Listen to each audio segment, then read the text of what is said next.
A 7-foot mountain of rage weighing 320 pounds and dripping crimson across white linoleum exploded through the automatic doors of St. Catherine's Hospital ER, turning a quiet Thursday evening into ground zero for violence. He sent 2 security guards flying into a vending machine with a single sweep of his massive arm, scattering medical staff and terrifying patients while LAPD was still 8 minutes away. In the chaos, an unlikely figure emerged from behind the nurse's station. Marcy. She was the timid nurse everyone called too soft, the one who'd been criticized for overthinking procedures just minutes before. Yet she didn't retreat. Instead, she moved toward the giant with calculated steps, met his wild eyes with her own steady gaze, and did the impossible, dropping him in 43 seconds flat and leaving the entire ER frozen in stunned silence, proving the mouse had always been a predator in scrubs. Welcome to the channel, beautiful souls. If you're drawn to stories where ordinary women reveal extraordinary power, where dark romance meets redemption, and where the line between enemy and lover becomes beautifully blurred, you're in the right place. Hit that subscribe button and let me know in the comments where you're watching from. Your support means everything. Now let's see what happens when the mouse reveals she was always a predator. The digital clock above the intake desk at St. Catherine's Hospital Emergency Department in Los Angeles blinked to 9:47 p.m. It was a typical Thursday in late October, the kind of evening where the marine layer rolled in thick from the Pacific and the ambulance bay doors occasionally whooshed open with the salt-tinged breeze. Inside the medication dispensary, the LED panels cast that sterile blue-white glow that made everyone look slightly corpse-like after hour 6 of a 12-hour shift. Marcy, seriously, you need to pick up the pace. The clipped tone belonged to Linda Martinez, the charge nurse on duty. Linda was 48, efficient to the point of coldness, and moved through the ER with the brisk authority of someone who'd spent 2 decades in emergency medicine and had developed exactly 0 patience for what she called hand-holders. She stood with her arms crossed, her perfectly pressed scrubs a sharp contrast to the organized chaos around her, watching her newest nurse with thinly veiled irritation. Marcy Jackson looked up from the supply cart she was methodically restocking. She was 32. Though her gentle demeanor often made people assume she was younger. She stood at barely 5 feet 3 inches, her petite frame seeming almost fragile in the standard-issue navy scrubs that hung slightly loose on her small build. Her natural hair was pulled back into a neat bun that she'd perfected over months of practice, though a few coils had escaped to frame her face. Her warm brown eyes had a softness to them that made patients trust her instantly. Sorry, Linda. I'm almost done with the... I don't need almost. I need done. Linda tapped her Apple Watch impatiently. Dr. Chin needs a central line kit in Bay 3, and you're here counting gauze packets like you're doing inventory at Target. Across the nurses' station, 2 younger nurses exchanged glances. One of them, Sarah, leaned toward her colleague and whispered loud enough for Marcy to hear, "I give her 3 more months before she quits. This isn't yoga class. You can't just breathe through trauma." Marcy's jaw tightened, but she said nothing. She grabbed the central line kit and headed toward Bay 3, her Dansko clogs making soft squeaks against the recently mopped floor. She'd learned in her 6 months at St. Catherine's that arguing with Linda was pointless, that proving yourself meant keeping your head down and doing the work. What none of them knew, what none of them could know, was that the tremor in her hands wasn't weakness. It was restraint. Dr. David Chin barely looked up when she entered Bay 3. He was 34, cocky in the way that young attending physicians often are, with perfectly styled hair that somehow stayed immaculate even during codes. He was placing a line in an elderly woman with pneumonia, his movements precise. "Took you long enough, Bambi," he said, using the nickname he'd given her during her first week. "Try to keep up with the adults tonight, okay?" Marcy set the tray down, adjusted the woman's fore, and checked her vitals with practiced efficiency. The patient's daughter touched her arm and smiled gratefully. "Thank you for being so gentle with my mom." "Of course," Marcy said softly. This was why she stayed. This was her penance. The healing, the care, the opposite of everything she used to be. What Marcy didn't see was the man in the waiting room. He'd been there for 40 minutes, seated in the corner farthest from the registration desk, his posture relaxed but his eyes constantly scanning. Jim Taesung looked like he belonged in a boardroom, not an ER waiting area. His charcoal Tom Ford suit was perfectly tailored, his black hair swept back, his features sharp and handsome in a way that made people instinctively defer to him. A Rolex Submariner glinted at his wrist. He held his phone, scrolling occasionally, but his attention was elsewhere. He was watching her. He'd been watching Marcy Jackson for 6 months, ever since his people had finally tracked the ghost known as the Hummingbird to this hospital in Los Angeles. He'd sat through endless hours of surveillance footage, studied her routines, learned her patterns. He knew she bought her coffee at the Starbucks 2 blocks away every morning at 6:45 a.m. He knew she drove a 10-year-old Honda Civic and lived in a modest apartment in Koreatown, an irony that wasn't lost on him. He knew she volunteered at a women's shelter on her days off. And now, finally, he would see if she was really her. The ER had that deceptive calm that veteran nurses know never lasts. A few patients in the bays, nothing critical, the kind of lull that makes you superstitious about saying the word quiet out loud. Sarah was showing Linda photos of her new Tesla Model 3 on her phone. An elderly man dozed in the waiting room. The ambient sounds were almost soothing. The beep of monitors, the murmur of voices, the distant wail of a siren approaching. Then the automatic doors burst open with explosive force. Sanders didn't walk in. He erupted into the space like a natural disaster given human form. 7 feet tall, easily 320 pounds of muscle and fury, his face contorted with rage and confusion. Blood soaked through his shirt. Not his blood, someone else's, and his massive hands were stained dark red. His eyes were wild, darting, seeing enemies that existed only in whatever hell his mind had dragged him into. "Get back," a security guard shouted, running forward. Sanders' backhanded swing sent the guard airborne. He crashed into the vending machine with a sickening crunch of breaking glass and bone. The second guard tried to tackle him low. Sanders grabbed him by the vest and threw him like he weighed nothing, sending him sliding across the floor. Screams erupted. Patients scrambled from the waiting room. Dr. Chin froze in Bay 3, his eyes wide. Linda dropped behind the nurse's station, her hand fumbling for the panic button. Marcy Jackson stood perfectly still near the medication dispensary, her hand hovering over her abandoned cup of lukewarm Pete's coffee. She watched Sanders with clinical detachment, her mind automatically cataloging threats. Gunshot wound, left side, through and through, minimal bleeding now but signs of shock setting in. Pupils dilated, likely PTSD episode or drug-induced psychosis. Movement patterns favoring right side despite being left-handed, meaning potential neurological compromise. Weight distribution forward. Aggressive stance but balance compromised. The analysis took 2 seconds. Her body language shifted in a way no one could quite identify but everyone felt. The softness bled from her expression, replaced by something cold and calculating. Her breathing slowed. Her stance widened almost imperceptibly. Linda's voice trembled from behind the desk. "Marcy, get down, what are you?" But Marcy was already moving. She walked towards Sanders with calm, measured steps, her small frame somehow commanding the space. Every eye in the ER locked onto her, the tiny nurse approaching the giant. Sanders' wild gaze fixed on her and he roared, a sound of primal rage that echoed off the walls.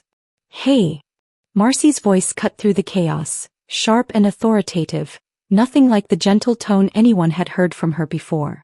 "Sanders, look at me." He charged. And in the corner of the waiting room, Jim Taesung leaned forward, his dark eyes narrowing with predatory interest, his lips curving into a cold smile. Because he recognized the way she moved, the way she calculated angles and distances, the way her whole body became a weapon. He'd finally found his hummingbird. And the hunt was about to begin. Sanders came at her like a freight train, and Marcy's mind went silent in that way it always did when violence became inevitable. The part of her that worried about her evening core power yoga class, the part that had been mentally planning her grocery run to Trader Joe's, the part that cared about Linda's approval, all of it evaporated. What remained was muscle memory carved into her body through thousands of hours of training in facilities that didn't officially exist. She sidestepped his charge at the last possible second, her small frame suddenly an advantage. Sanders' momentum carried him forward, off balance, and Marcy's hand shot out with surgical precision. Her fingers found the pressure point behind his knee, the common perineal nerve, and pressed hard. His leg buckled. "What the?" Dr. Chen's voice somewhere behind her shocked. Sanders roared and swung wildly. Marcy ducked under his massive arm, pivoted on her heel and drove her elbow into his solar plexus with enough force to fold him forward. Before he could recover, she had his wrist, twisting it in a joint lock that would have made a Krav Maga instructor weep with pride. She used his own weight against him, redirecting his fall, and suddenly all 320 pounds of him was crashing face-first toward the floor. She followed him down, her knee finding the sweet spot between his shoulder blades, her arms snaking around his thick neck in a textbook rear naked choke. Not the carotid arteries, she didn't want to kill him, but the vagus nerve cutting blood flowed to the brain with calculated pressure. 17 seconds, she counted silently, her breathing controlled and steady. Sanders thrashed once, twice, his massive hands clawing at her forearm. She held firm, adjusting her grip with the kind of micro-movements that spoke of extensive combat training. 29 seconds. His struggles weakened. His eyes rolled back. 43 seconds. Sanders went limp. Marcy held the position for 3 more seconds to be certain, then released him and immediately checked his pulse. Strong and steady. She rolled him into the recovery position with practiced efficiency, assessing his gunshot wound with the detached focus of someone who'd seen worse. The ER was silent except for the sound of her own calm breathing. Linda slowly emerged from behind the nurse's station, her face pale, her hands trembling as they clutched her iPad. What was that? Sarah stood frozen by the supply cart, her mouth hanging open. The security guard who hadn't been thrown was staring at Marcy like she'd just grown wings. Dr. Chin looked between her and the unconscious giant on the floor, his cocky smirk completely erased. Self-defense training, Marcy said quietly, standing up and brushing off her scrubs. Her voice was steady, but inside her heart hammered against her ribs. Too much. She'd revealed too much. Years of careful anonymity shattered in 43 seconds. Someone should call the police. And get a gurney, he needs that wound treated. She turned toward the medication dispensary, needing to put distance between herself and the stairs, needing to rebuild her mask of normalcy. That's when she saw him. The man in the Tom Ford suit stood near the waiting room entrance, his posture relaxed, one hand casually in his pocket. But his eyes, dark, intelligent, predatory, locked onto hers with an intensity that made her blood run cold. Recognition flared between them like lightning striking. He smiled. Not a friendly smile. A cold, calculated smile that promised dangerous things. And then he did something that stopped her heart. He brought his right hand to his chest, fingers forming a specific shape. Thumb and forefinger extended, the others curled. The gesture was subtle, meant only for her. The hummingbird's wings. The signature of her old unit. The thing only 5 people in the world would know. Jim Taesung's smile widened as he watched the color drain from her face. He held her gaze for 3 more seconds, letting her understand exactly how much trouble she was in, then turned and walked calmly toward the exit. Marcy stood frozen, her carefully constructed world crumbling around her, knowing that everything she'd run from had just found her. And the worst part? He was letting her know he could destroy her anytime he wanted. The real question was, why was he waiting? Marcy forced herself to breathe, to move, to become the gentle nurse, again as Linda's interrogation began. She deflected with practiced ease, mentioning a self-defense class at the YMCA, her brother who'd been in the Marines, anything that sounded plausible. Dr. Chin kept staring at her like she'd just performed surgery with her bare hands. The security guards whispered among themselves, pulling up the footage on their phones. She needed to leave. No. Before anyone started asking questions she couldn't answer. I need some air, Marcy said, her voice deliberately shaky. She grabbed her purse from her locker, hands trembling for real now, and headed toward the staff exit that led to the parking structure.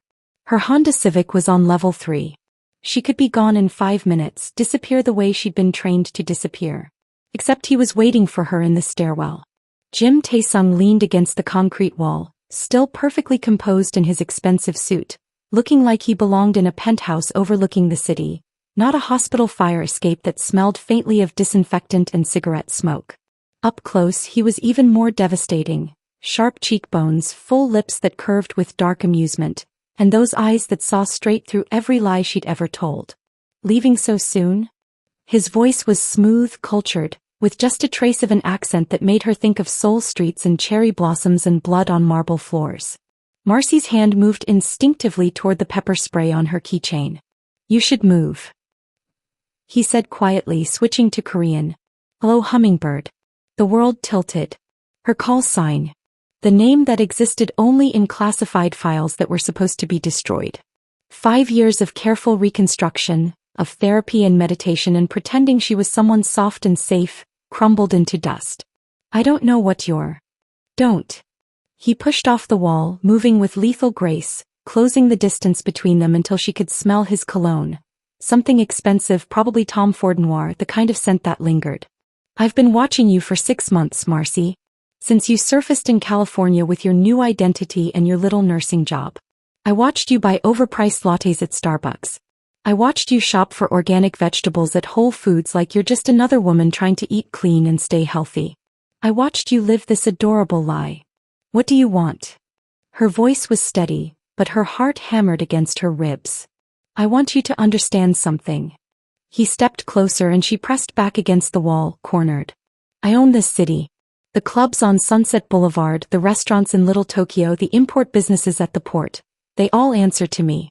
I rebuilt my empire from the ashes you left behind. And I've been waiting for this moment. So kill me. She lifted her chin, defiant. That's what you came for, isn't it? Revenge for soul. Something dark and dangerous flashed across his face. If I wanted you dead, you'd already be bleeding out in the parking structure. But that would be too quick, too easy. You destroyed my family.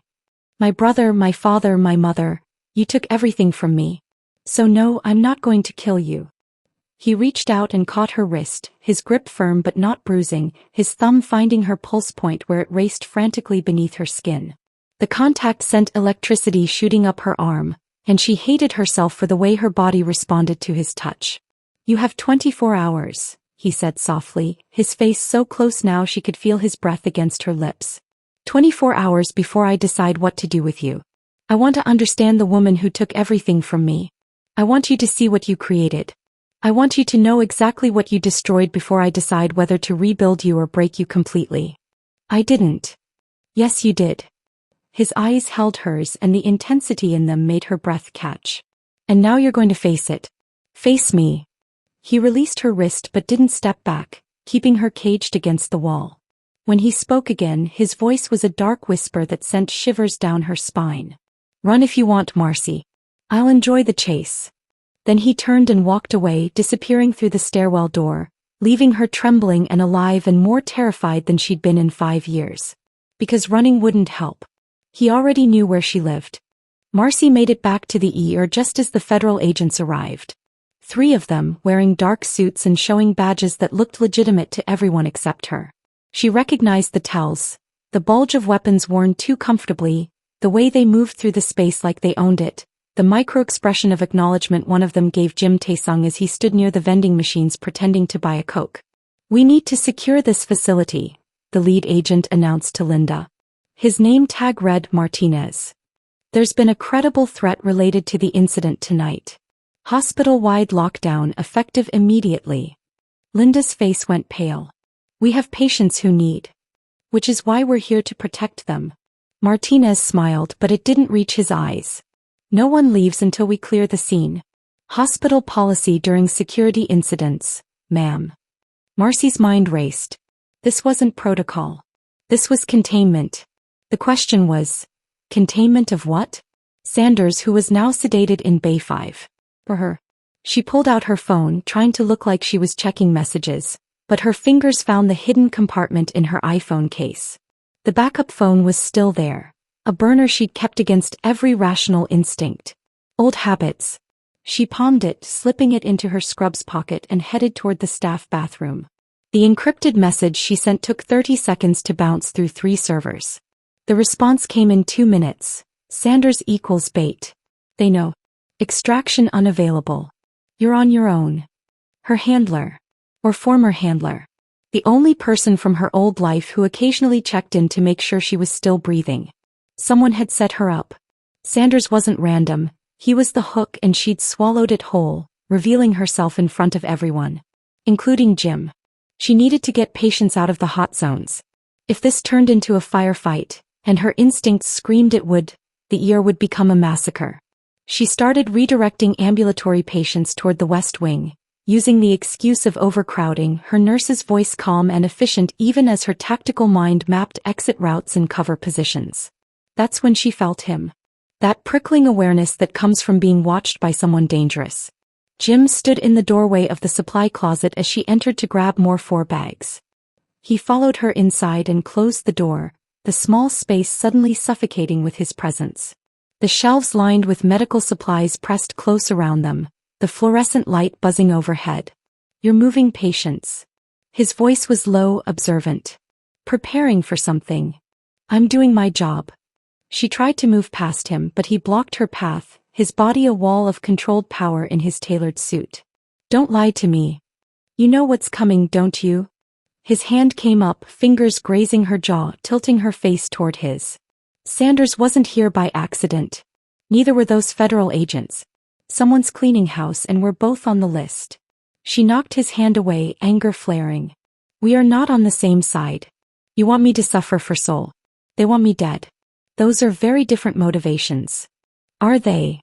He stepped closer, crowding her against the shelving unit. A box of latex gloves tumbled to the floor between them. "Because from where I'm standing, we're both trapped in this hospital with people who want us eliminated. The enemy of my enemy is still my enemy," she hissed, but her body betrayed her, responding to his proximity with a heat she couldn't control. "You said it yourself, you want to break me." "I do." His voice dropped to something dark and intimate, his hand bracing against the shelf beside her head. "But not like this. Not because some corrupt federal agent decides our loose ends need tying. When I take you apart, Marcy, it will be on my terms. Not theirs." The air between them crackled with tension, rage and attraction so tangled she couldn't separate them. His cologne surrounded her, his heat radiating through the small space, and she hated how her pulse kicked up for entirely different reasons than fear. "So what do you propose?" Her voice came out breathier than she intended. Jim's smile was pure danger. "We survive the night. Together. Then we settle our accounts." Before she could respond, gunfire erupted in the ER. And Jim's hand was already pulling her down as the supply closet door exploded inward. They moved through the chaos like ghosts. Jim's hand gripped hers as they navigated the darkened corridors, emergency lights casting everything in red shadows. Screams echoed from the ER. More gunfire. Marcy's tactical mind registered at least 4 shooters, maybe 5, systematic in their sweep. "This way." Jim pulled her into a vacant patient room, quickly locking the door. Through the window she could see muzzle flashes in the hallway. He'd produced a Glock from somewhere under his suit jacket, checking the magazine with practiced efficiency. "Of course you're armed in a hospital," Marcy muttered, pressing her back against the wall beside the door. "Of course I am." He positioned himself opposite her, his eyes scanning the corridor through the narrow window. "I don't trust federal agents who arrive too quickly with badges that are 2 years out of date. Now tell me about Soul. We're literally being shot at. Which is why I need to know if you're worth saving or if I should let them have you." His voice was cold, but his eyes held something else. Something vulnerable beneath the ice. "Why did you kill my brother?" The question hit her like a physical blow. In the red emergency lighting, with death hunting them in the corridors, there was no room left for lies. "I was tracking a weapons shipment. North Korean plutonium being routed through your family's shipping channels. My handler said Minjun was the connection, that he was planning to sell it to the highest bidder." Her voice cracked despite her control. "I was ordered to eliminate him during the handoff. I didn't know he was trying to stop it. I didn't know until after, when I read the real intelligence reports." Jim's jaw tightened, a muscle jumping near his temple. "My brother came to me the night before he died. He said someone in our organization was using our shipping routes for something that would destroy us. He was investigating it himself, trying to protect the family." "I'm sorry." The words felt inadequate, hollow. "I was following orders. But that doesn't. My father hanged himself 3 weeks later. Couldn't live with the shame of losing his golden son." Jim's voice was raw now, stripped of its usual control. "My mother stopped speaking. She sits in a facility in Pasadena, staring at the walls, medicated so heavily she doesn't recognize me anymore. I was 27 when I inherited an empire built on blood and guilt." Marcy felt tears burning behind her eyes. "Jim." The door burst open. A mercenary in tactical gear swept in with his rifle raised. Jim moved first, firing twice. Center mass, textbook precision. The man dropped. But more footsteps thundered down the corridor. Move. Jim grabbed her hand again and they ran. They made it to the pediatric wing where Linda had evacuated the children earlier. 6 kids under 10, 2 nurses frozen with fear, and 3 mercenaries entering from the opposite end. Marcy didn't think. She grabbed the crash cart, shoving it toward the shooters as Jim opened fire, using the chaos to create cover. But one mercenary flanked them, his weapon swinging toward a little girl clutching a teddy bear from the hospital gift shop. Jim threw himself between them, taking the round meant for the child in his shoulder. He went down hard, blood spreading across his white dress shirt, and something primal roared through Marcy's chest. She moved like the hummingbird, fast, lethal, efficient. Disarmed the shooter, used his own weapon against him, neutralized the threat in seconds. Then she was on her knees beside Jim, her hands already assessing the wound, applying pressure with torn bedding. "You saved her," she whispered, staring at him like she'd never seen him before. "You could have."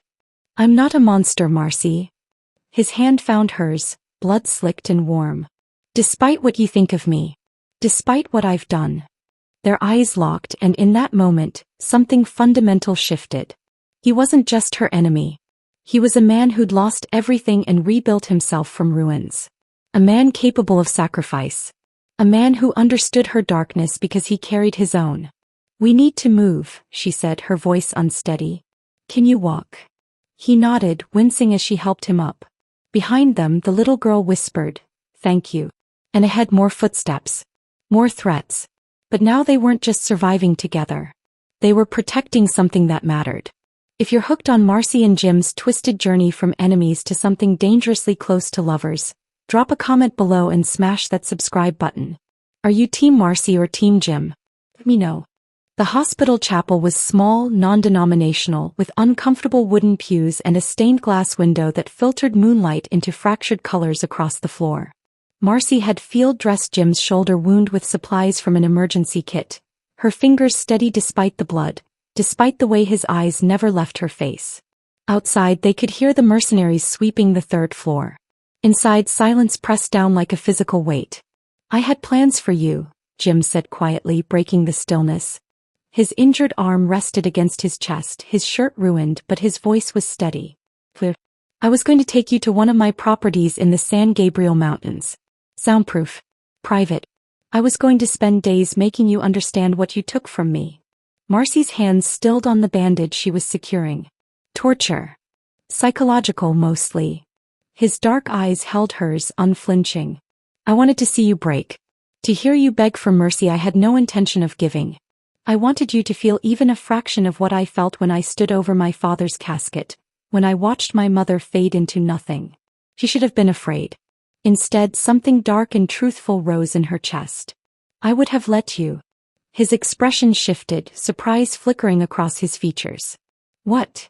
"I've dreamed about you finding me, Jim."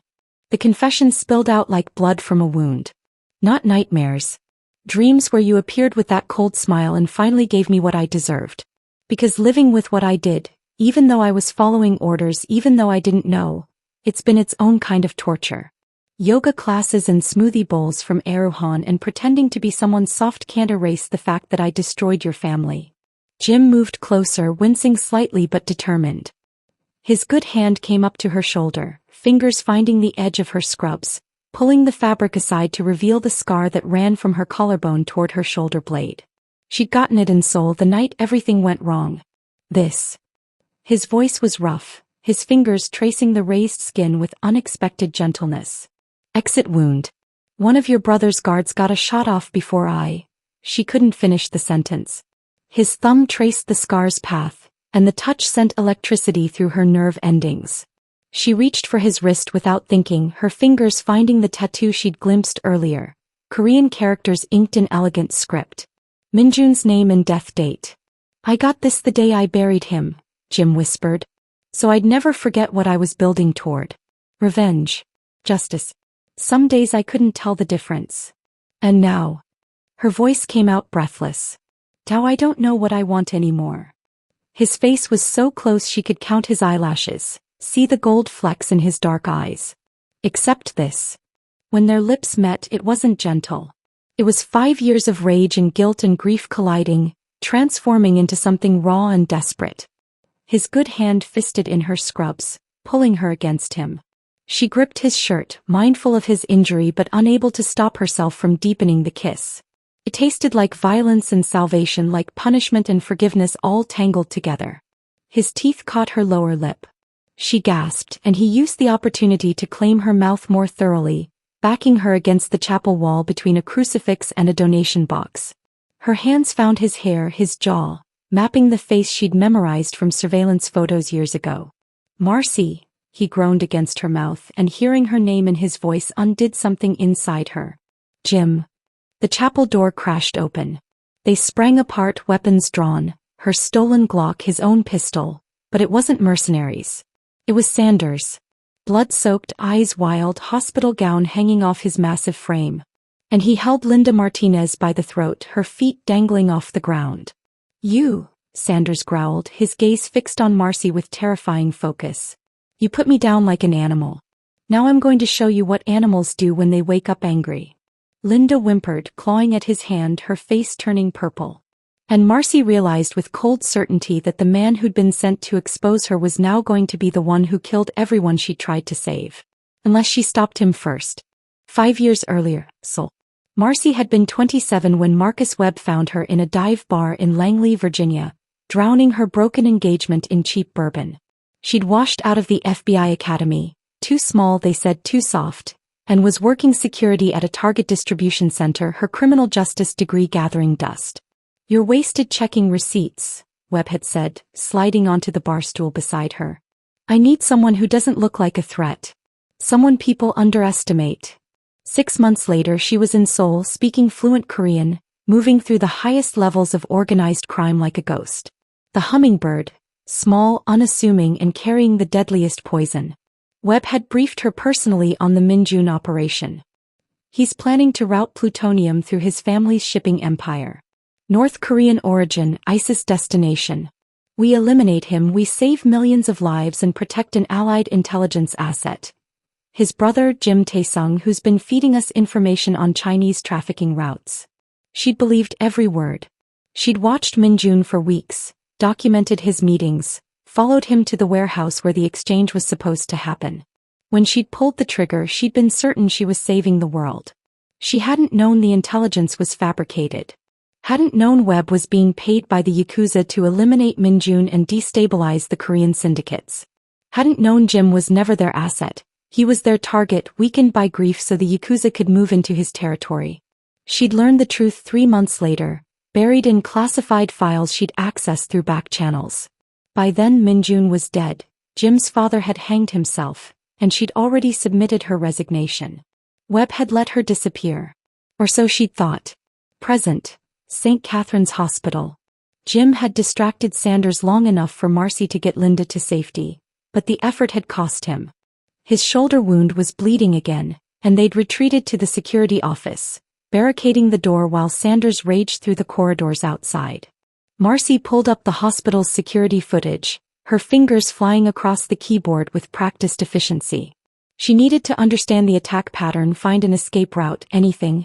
Then she saw him on the screen. Marcus Webb, her former handler, walking into the hospital 3 hours before Sanders arrived, speaking with the fake federal agents, his hand on the shoulder of the lead mercenary like they were old friends. No, she whispered, ice flooding her veins. No, no, no. Jim moved beside her, following her gaze. You know him. My handler. The one who ordered Minjun's execution. Her voice shook with rage. This whole thing, Sanders, the lockdown, the mercenaries, it's him. He's cleaning house. She clicked through more footage, piecing it together with the cold logic that had made her the CIA's most effective ghost. Webb had been compromised years ago. The Seoul operation had been his payday from the Yakuza, but she'd been the loose end he couldn't control. She'd gone dark, disappeared too thoroughly for him to find. Until Sanders. Until tonight when she'd revealed herself. He used me to destroy your family, Marcy said, turning to Jim. Her eyes burned with unshed tears. And now he's here to make sure neither of us can expose what he did. The intelligence about Minjun, it was all fabricated. Your brother was innocent. He was investigating the same corruption that Webb was part of. Jim's face went very still, processing the implications. You killed my brother to protect me from a threat that didn't exist. Jim. And Webb has been orchestrating everything since. His voice was dangerously quiet. My family's destruction, your exile, tonight's attack. All of it to cover his own treason. The security monitor flickered. Webb appeared on screen again, this time in the ear, speaking into his phone. Then he looked directly at the camera and smiled. He knew they were watching. And he was coming for them himself. The basement of St. Catherine's was a labyrinth of maintenance tunnels and forgotten corridors that smelled of bleach and decay. Marcy led the way through the morgue, Jim close behind her, both of them carrying stolen weapons from the mercenaries they'd neutralized in the stairwell. Above them, the hospital had become a war zone. Webb's men systematically clearing floors while Jim's reinforcements fought to breach the lockdown from outside.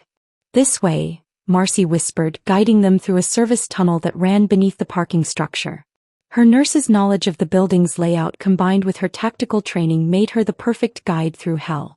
They emerged near the loading dock just as they heard it, a woman's cry from the medical supply room. Through the small window, Marcy saw a pregnant nurse, maybe 7 months along, cornered by 2 of Webb's mercenaries. Jim moved first, kicking the door open, firing with brutal efficiency. But one merc got a shot off and Jim grunted, taking the round in his side, his second wound of the night. He dropped the shooter but went down hard, blood spreading across his already ruined Tom Ford shirt. Marcy neutralized the second threat, then was on her knees beside Jim, her hands already assessing the damage. The pregnant nurse, her name tag read Sophia, stood frozen, tears streaming down her face. Get to the ambulance bay, Marcy ordered, her voice steady. Hide behind the rigs until you hear the all clear. Sophia ran. You need to stop taking bullets for people, Marcy said, her fingers working with precision, packing the wound with gauze from a nearby supply cart. She'd grabbed a suture kit, antiseptic, everything she needed. Can't help it. Jim's face was pale but his eyes stayed locked on hers. Apparently I have a hero complex now. Your fault. My fault. She worked quickly, stitching the wound with the same steady hands that had once ended lives. Now they saved them. I'm the one who destroyed everything you loved. No. He caught her wrist, making her look at him. Webb destroyed it. You were his weapon, but you weren't his willing accomplice. I've spent 5 years hating you for something you didn't know you were doing. That doesn't change. Minjun told me something the night before he died. I'd forgotten it until now, buried it because it hurt too much. Jim's voice was rough with pain and something deeper. He said, Hyung, our father's paranoia is going to destroy this family. Someone needs to survive him and build something better. I didn't understand then. But he knew. He knew our father was losing his grip, that the empire was rotting from the inside. Marcy's hands stilled. Jim. His death freed me to become someone different. To rebuild everything without the weight of tradition and violence. He pulled her down, his hand cupping the back of her neck. I've been hating you for giving me exactly what Minjun wanted for me. A chance to be better. She kissed him then, tasting salt and copper and truth. When she pulled back, her eyes were fierce. We survived this and I help you finish what he started. We survived this, Jim echoed, standing despite the pain, and you're mine. Not as penance. Not as punishment. As choice. They stumbled into an adjacent storage room, and suddenly survival wasn't enough. Marcy pushed him against the wall between shelves of hospital linens and medical supplies, mindful of his wounds but desperate for connection. His mouth found hers, hungry and claiming, while his good hand gripped her hip. We shouldn't, she gasped as he kissed down her neck. Probably not, he agreed, lifting her against him, her legs wrapping around his waist. But I'm done denying what I want. What happened next was frantic and raw. Clothes pushed aside rather than removed, hands gripping and claiming, the physical manifestation of 5 years of twisted connection finally finding release. It was desperate and real, pleasure edged with pain, salvation mixed with surrender. When they finally broke apart, breathless and clinging to each other, explosions echoed from above. Jim's reinforcements had breached the building. But through the storage room's small window, Marcy saw Webb entering the loading dock. And he wasn't alone. Sanders walked beside him, leashed and controlled, Webb's final weapon aimed directly at the woman who destroyed his carefully constructed lies. The war was coming to them. Webb's voice echoed through the hospital's PA system, cold and professional. Attention all personnel. This facility is now under federal jurisdiction. A tragic cartel shootout has resulted in multiple casualties. There will be no survivors to dispute this narrative. In the year Linda Martinez stood behind the nurses' station with Dr. Chin and Sarah, all of them pale and terrified. Jim's reinforcements had been pinned down in the parking structure by Webb's tactical team. It was just Marcy and Jim, wounded and exhausted, against an army. "We need to get everyone to the ER," Marcy said, checking her remaining ammunition. "Make our stand where there's equipment, supplies, multiple exits."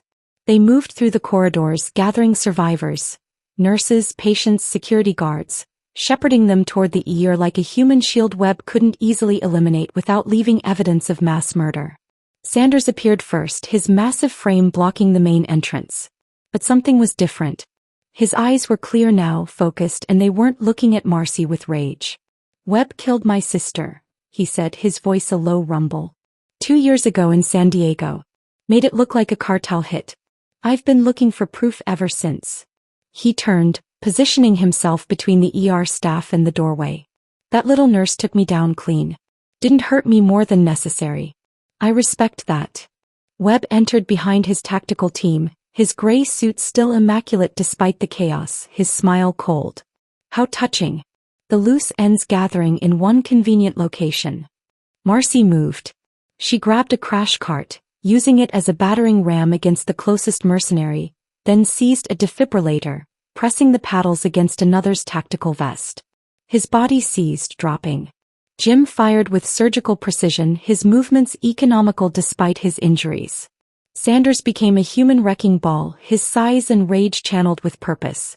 The ER transformed into a war zone. Medical equipment became weapons. For stands as spears, oxygen tanks as explosive projectiles, surgical trays as shields. Marcy fought with the precision of the hummingbird, but now she was fighting to protect rather than eliminate. Linda watched her from behind an overturned gurney, eyes wide with revelation. When Marcy pulled her to safety, Linda whispered, "Who are you?" "Someone who saves people," Marcy answered, meaning it. They cornered Webb in the ambulance bay, his team neutralized, Sanders blocking his escape route. Jim stood beside Marcy, his weapon trained on the man who'd orchestrated years of suffering. "Your choice," Jim said quietly to Marcy. "Justice or revenge?" Marcy thought about the woman she'd been, the hummingbird following orders without question. She thought about the woman she'd become, a nurse, a healer, someone who chose life over death. Webb deserved to die. But killing him would make her exactly what he'd trained her to be. "We let him live," she said. "He testifies. He pays for everything in public, not in the dark." Webb laughed. "You think they'll believe?" Sanders moved faster than anyone expected for a man his size. His massive hand closed around Webb's throat, lifting him off the ground. "You killed my baby sister. Made me crazy with grief. Used me as your puppet." His voice was quiet, almost gentle. "But this nurse showed me mercy. So I'm returning the favor." The sound of Webb's neck breaking was almost anticlimactic. Sanders set the body down carefully, then turned to Marcy. "Thank you for not killing me when you could have." Sirens wailed outside. Real police this time, and Jim's people. The dawn was breaking over Los Angeles, painting the sky in shades of pink and gold through the ambulance bay doors. Marcy stood beside Jim, blood-spattered and exhausted, watching the sunrise. His hand found hers, their fingers intertwining. "It's over," she whispered. "No," Jim said, pulling her close despite his wounds. "It's just beginning." The parking lot of St. Catherine's Hospital was chaos. Ambulances, police cruisers with their lights painting the dawn red and blue, federal investigators swarming like ants. But Jim's lawyers had arrived first, and his connections ran deep enough to control the narrative. By noon, the official story would be sanitized.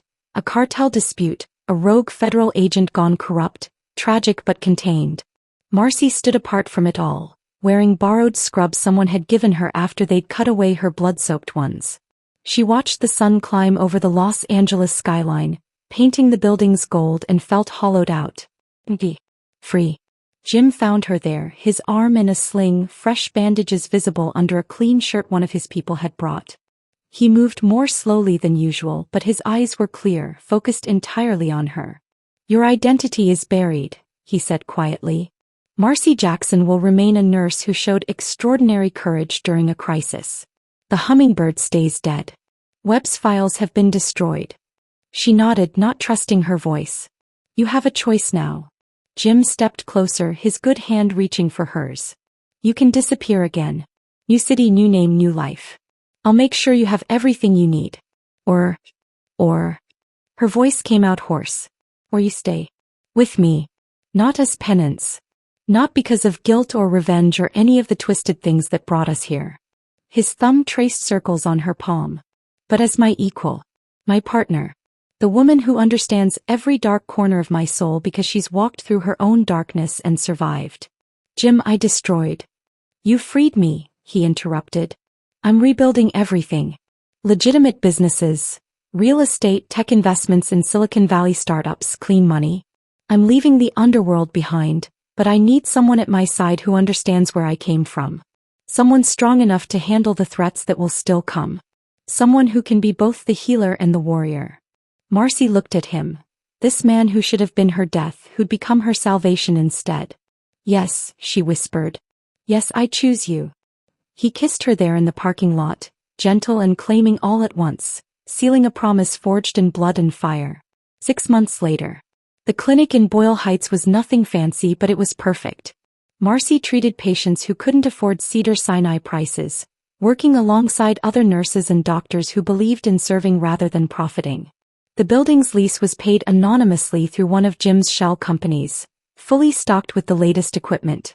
At noon, she locked her office and drove to Santa Monica, parking her new Tesla, Jim's gift, near the 3rd Street Promenade.